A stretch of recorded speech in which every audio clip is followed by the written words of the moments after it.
అందరికీ నమస్కారం అండి. ఫిబ్రవరి 8 భానుసప్తమి మరియు ఆదివారం. రథసప్తమితో సమానమైన రోజు. ఈ రోజున పాటించవలసిన నియమాలేంటో ఇప్పుడు మనం ఈ వీడియోలో వివరంగా తెలుసుకుందాం. అంతకన్నా ముందు ఈ వీడియోకి లైక్ చేసి ఓం శ్రీ మాత్రే నమః అని కామెంట్ చేయండి. ఇక వీడియోలోకి వెళ్ళినట్లయితే ఈ నెల ఫిబ్రవరి 8వ తేదీన ఆదివారం భానుసప్తం వచ్చింది. దీన్నే రథసప్తం అని కూడా అంటారు. ఎందుకంటే ఇది రథసప్తంతో సమానమైన రోజుని పండితులు వివరిస్తున్నారు. అయితే ఈ ఆదివారం వచ్చే భానుసప్తమి అత్యంత విశిష్టమైనది. సూర్యుడికి ఇష్టమైన ఆదివారం సప్తమి తిథి కలిసి వచ్చిన రోజున భానుసప్తమిని అంటారు. ఇది కోటి సూర్యగ్రహణాలతో సమానమైన పుణ్యకలమట. కాబట్టి ఈ అవకాశాన్ని ఎవరూ వదులుకోకండి. అయితే ఈ భానుసప్తమి పూజా విధానం నియమాల గురించి ఇప్పుడు తెలుసుకుందాం. ఫిబ్రవరి 8వ తేదీ ఆదివారం నాడు భానుసప్తం వచ్చింది. రథసప్తమి రోజు ఎవరైనా సరే ఈ పరిహారాలు పాటించకపోతే ఈ రోజు పాటించండి. ఖచ్చితంగా మంచి ఫలితం ఉంటుంది. ఈ ఆదివారం ప్రతి ఒక్కరూ ఉదయాన్నే నిద్ర లేవాలి. ముఖ్యంగా వివాహమైన ఆడవారు తెల్లవారుజామున ఇంటి గుమ్మానికి పసుపు రాసి ఇంటి ముందు ముగ్గులు వేయండి. ఆదివారం వచ్చింది కదా ఈ రోజున ఆలస్యంగా నిద్ర లేవకండి. ఈ రోజున ప్రతి ఒక్కరూ తలపైన 7 జిల్లేడు ఆకులు పెట్టుకుని తలస్నానం చేయండి. ఇలా చేస్తే 7 జన్మల పాపాలన్నీ తొలగిపోయి మీ ఆయుష్ పెరుగుతుంది. అయితే జిల్లేడు ఆకులు అందుబాటులో లేని వారు నీటిలో 2 ఎర్రని పుష్పాలు వేసుకుని తలస్నానం చేయండి, చాలా మంచిది. ఈ రోజు తప్పనిసరిగా ప్రతి ఒక్కరూ ఎరుపు రంగు వస్త్రాలు ధరించండి. ఆదివారం ఎరుపు రంగు వస్త్రాలు ధరిస్తే మీ జాతకంలో ఉన్న దురదృష్టం తొలగిపోయి అదృష్టం కలిసి వస్తుంది. ఈ విధంగా ఉదయాన్నే స్నానం చేసి ఒక రాగి చెంబులో నిండుగా నీళ్లు పోసి ఆ నీటిలో ఉన్న కొన్ని అక్షింతలను అలాగే ఎర్రటి పుష్పాలు వేసి మీ ఇంటి ముందు తూర్పు ముఖంగా నిలబడి సూర్యుడికి నీటితో ఆర్చాన్ని సమర్పించండి. ఇలా చేస్తే మీ ఇంటికున్న దరిద్ర బాధలన్నీ తొలగిపోయి అష్టైశ్వర్యాలు కలిసి వస్తాయి. సంపూర్ణమైన ఆరోగ్య ప్రాప్తి కలుగుతుంది. ఆదివారం వచ్చింది కదని చాలామంది మాంసాహారం తింటారు కదా, కానీ ఈ భానుసప్తమి రోజున పొరపాటును కూడా మాంసాహారం తినకండి. లేదంటే మీ జాతకంలో సూర్యుడు బలహీనపడే జీవితంలో కష్టాలు ప్రారంభమవుతాయి. అయితే భానుసప్తమి రోజున ఇంట్లో పాలు పొంగించి పాలతో పొంగలి తయారు చేసి సూర్యుడికి నివేదిస్తే ఎన్నో సుఫలితాలు కలుగుతాయి.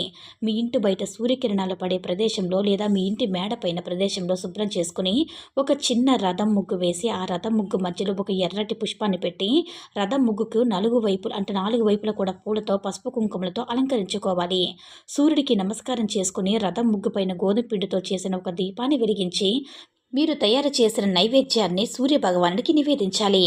అనంతరం ఆ నైవేద్యం ప్రసాదంగా మీ కుటుంబం అంతా స్వీకరించాలి. గోధుమలంటే సూర్యుడికి ప్రీతికరమైనవి కాబట్టి ఈరోజు గోధుమ పిండి దీపం వెలిగిస్తే కోటి జన్మల పుణ్యం లభిస్తుంది. ఈ దీపం ఎలా తయారు చేయాలంటే కొంచెం గోధుమ పిండి తీసుకొని అందులో చిటికెడు పసుపు కలిపి నీటితో పిండిని కలిపి ఒక దీపం తయారు చేసుకోండి. ఈ పిండి ప్రమిదలో ఆవు నెయ్యి కానీ నువ్వుల నూనె కానీ పోసి 2 ఒత్తులు ఒకటిగా కలిపి దీపం వెలిగించండి. ఈ దీపాన్ని మీ ఇంటి గుమ్మం బయట కానీ మీ పూజ గదిలో కానీ వెలిగించవచ్చు.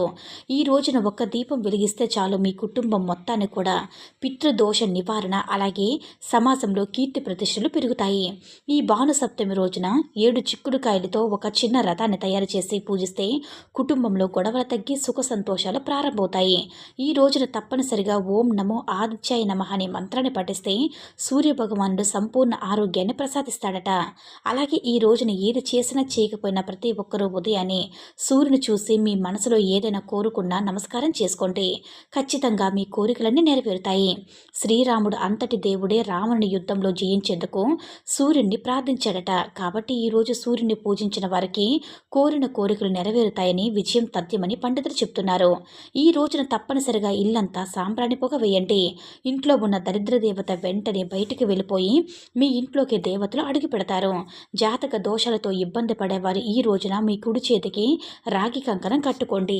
మీ జాతకంలో ఉన్న గ్రహ దోషాలు తొలగిపోయి విపరీతమైన అదృష్టం కలిసి వస్తుంది. ఈ రోజున ఎవరూ కూడా తలకు నూనె పెట్టకూడదు. అలాగే తలస్నానం చేసేవారు తలకు షాంపూ పెట్టకూడదు. నీటితో మాత్రమే తలస్నానం చేయాలి. మీరు తినే ఆహారంలో ఉల్లిపాయ వెల్లుల్లి లేకుండా చూసుకోండి. అలాగే ఆదివారం సాయంకాలం సమయంలో ఉప్పు తినకూడదు. భార్యాభర్తలు తప్పనిసరిగా బ్రహ్మచర్యం పాటించాలి. ఇక ఆడవారి ఈ రోజున ఉపవాసం ఉంటే చాలా మంచిది. ఒక పూట ఉపవాసం ఉన్నా సరే విశేషమైన పుణ్య ఫలితం లభిస్తుంది. ఉద్యోగ ప్రయత్నాలు చేసేవారు మీరు కోరుకున్న ఉద్యోగం రావాలంటే ఒక రాగి నాణ్యాన్ని తీసుకొని సూర్యుడికి నమస్కారం చేసుకుని మీ కోరికను మనసులో చెప్పుకుంటూ ఆ రాగి నాణ్యాన్ని ప్రవహించే నదుల్లో వేయండి. ఖచ్చితంగా మీరు కోరుకున్న ఉద్యోగం ప్రార్థిస్తుంది. అయితే ఈ భానుసప్తం వంటి పవిత్రమైన రోజున ఎవరిపై కూడా కోప్పడకూడదు. ప్రతి ఒక్కరూ శాంతంగా ఉండాలి. అప్పుడే సూర్యదేవుని అనుగ్రహం లభిస్తుంది. ఈ రోజున జిల్లేడు మొక్కను పూజిస్తే చాలా మంచిది. జిల్లేడు మొక్కకు కొన్ని పాలు పోసి 11 ప్రదక్షిణ చేస్తే పితృదోషాలు తొలగిపోయి మీ వంశాభివృద్ధి కలుగుతుంది. పిల్లల భవిష్యత్తు కూడా బాగుంటుంది.